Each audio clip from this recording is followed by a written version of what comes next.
You're listening to the Black Excellence Podcast, untold stories of passion, persistence, and perseverance.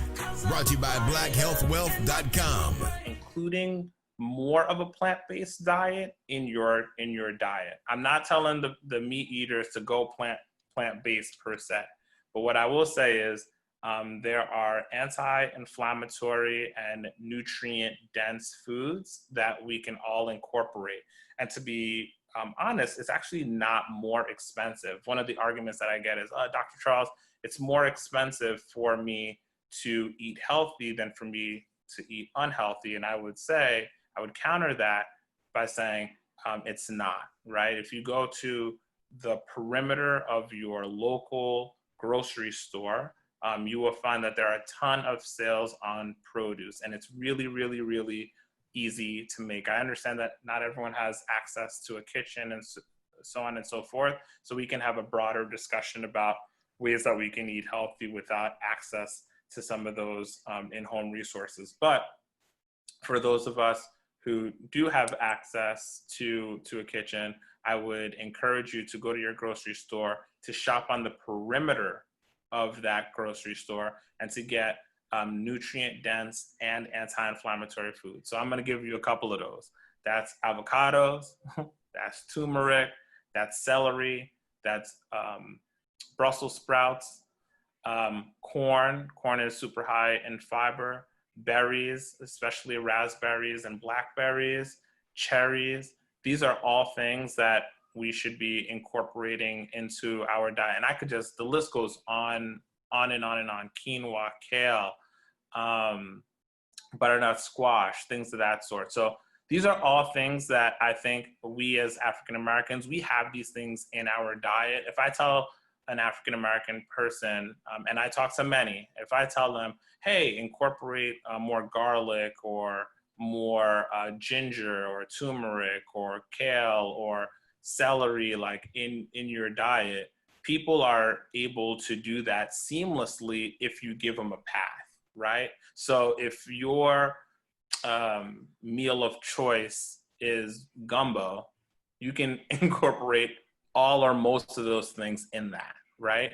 And so you have to meet people where they are, and you have to give them a direct path to being healthy. It's not enough for me to just suggest certain foods to eat, but it's important for me to incorporate that food within a diet and a structure that works for you. And, when you talk about COVID, man, I could go on and on about the disproportionate impact that it has had on the African-American community. But again, I will stress that what we're seeing on social media and different outlets as alternative medicine in our community, brother, it's not alternative, it's original medicine.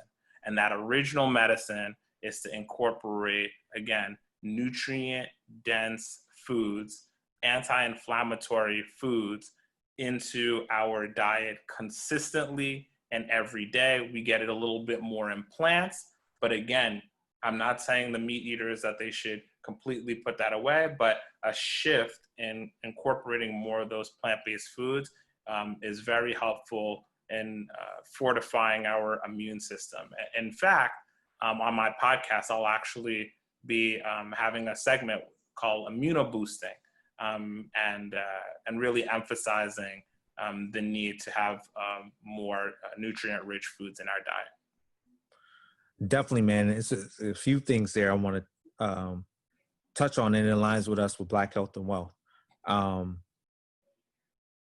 The health impacts everything, man. And a lot of it starts with the diet. And so for me, I am plant-based now. I'm vegan solely.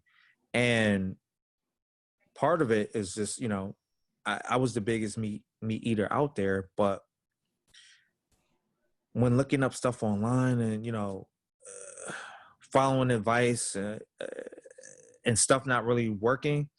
But then when I did this, one plant-based diet and fast and cleanse, I saw results, not just with losing weight, but the way I felt was just crazy.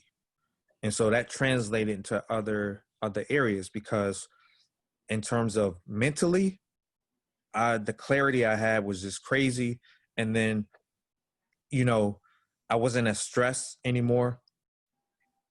I wasn't getting as many like headaches from work and being stressed out anymore. And a lot of that is sugar, but a lot of that is some of the other things that we eat. And so I went plant-based. And not only that, since I've done that, when we talk about the wealth side of Black Health and Wealth, or just business side, like everything else has skyrocketed for me. So I've had that clarity of thought. I believe it. Yeah, I've had that clarity of thought. You just feel so much better doing that. So yeah, I agree with all that. And then, and I agree with helping people to understand how to make it right. So like when I started, it was difficult. It's like, all right, well, yeah, I know you need to eat fruits and vegetables and all of that, but what I'm gonna eat, man? Like, what does that mean in terms of making a meal? Yeah. And you know, when I went plant-based, I started off even, you know, more restrictive. I started off with the alkaline diet and the Dr. Sebi diet.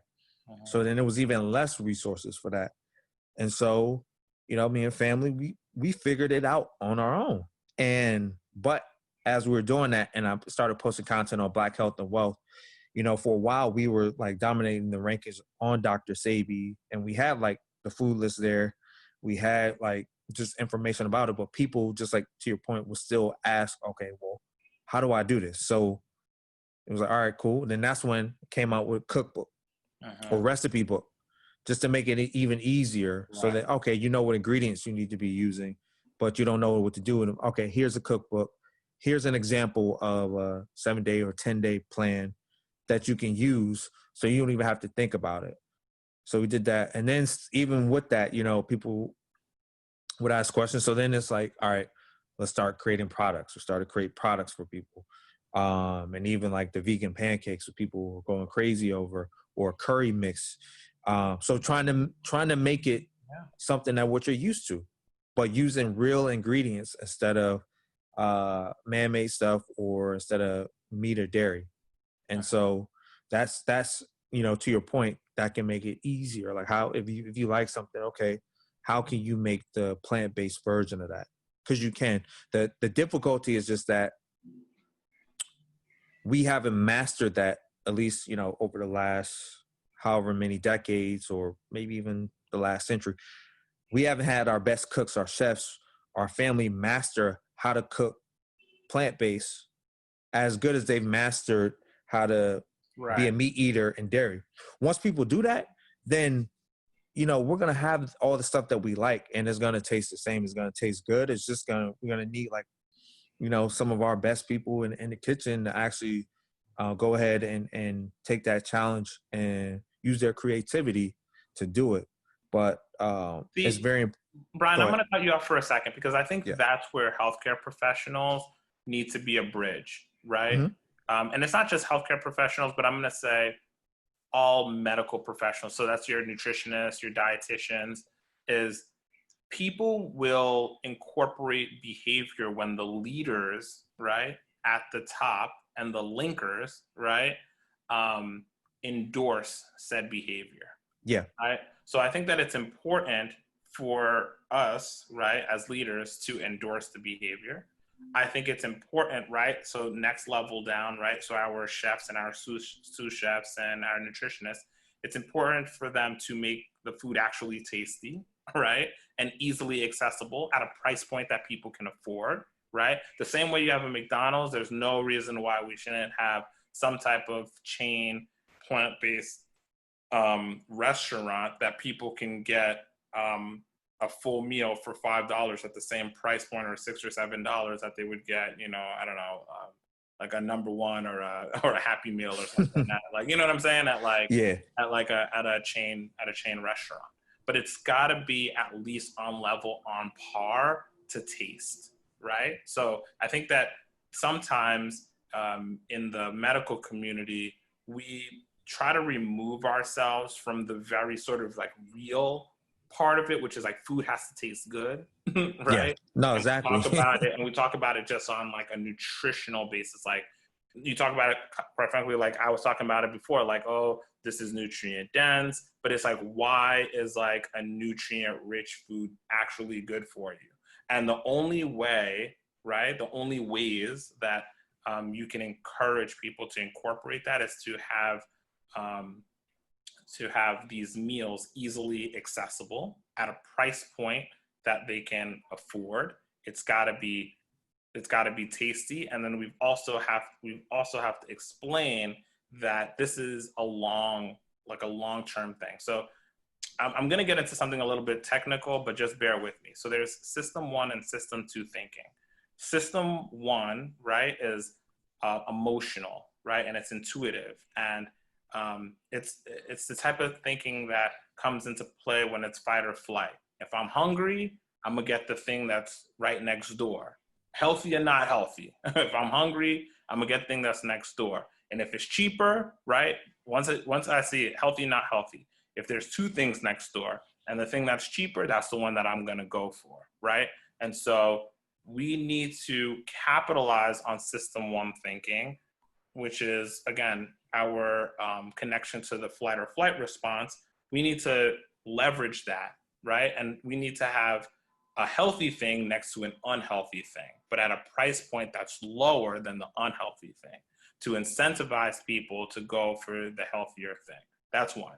Number 2, we need to encourage people who want to keep the Black dollar within their community. We need to encourage them to go to certain places. So if there is a Black farmer, right, who is supplying produce for a specific shop, we need to endorse the Black farmer and promote the Black shop, right? So that we're actually keeping the Black dollar there, right? So now we're not just promoting the healthy behavior, but now people who are still on the fence, maybe you can convince them to do the healthy thing by using the financial argument of keeping the Black dollar within our community. So I just wanted to cut you off there and to highlight those points, because again, I, as a healthcare professional, don't want to remove myself from the very real nitty gritty of the issue, which is finance, right? Like, this stuff has got to be affordable. Access, it has to be there, preferably not next to an unhealthy place, but since the unhealthy places are here to stay, especially those big conglomerates, they need to be there. But also we need to do a better job of endorsing and promoting those foods for people, so that we remove every single barrier and excuse that could be made to not do it. This is the Black Excellence Podcast. Get ready for Black Excellence.